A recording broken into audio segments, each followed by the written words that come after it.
Hər anı bir ömrə bədəl 44 günlük qutsal savaşımızda vətən oğulları bizə anlattı ki, dərdimizin dərmanı, Qarabağın açarı Azərbaycan ordusunun, zabitinin, əskərinin cibindəymiş. Bircə irəli kəlməsinə bənd demişlər ki, bütün dünyaya Qarabağ torpağının Azərbaycan torpağı olduğunu göstərsinlər.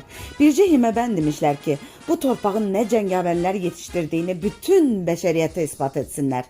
İgidlərimiz eləcə fəraqatlaşdılar ki, son nəfəsimizədək onların borcunu ödəyə bilməyəcəyik. Millətin çiynindəki 30 illik əsarət yükünü qaldıran, vətən həsrətini təmizləyən, qanıyla tarix yazan, uca əməlləri ilə ucalıq qazanan cömərd oğullardan biri Raqil Bayramovdur. Bayramov Raqil Əlbaloğlu 16 avqust 1988-ci ildə Lerik rayonu Pirasora kəndində dünyaya göz açıb.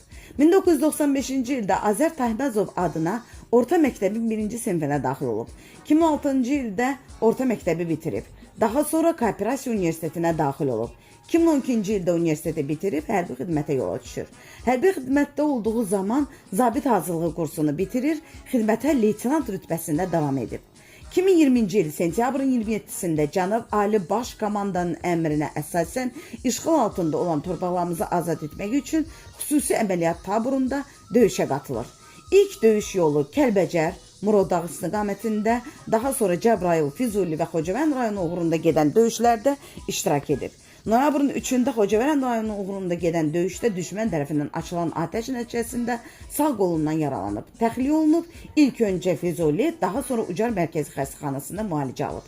5 gün xəstəxanada qaldıqdan sonra öz istəyi ilə yenidən döyüşə qayıdıb, hal-hazırda 3-cü qrup əlil, ehtiyatda olan baş leytenant hərbi qulluqçudur. Ailəlidir, 3 övladı var.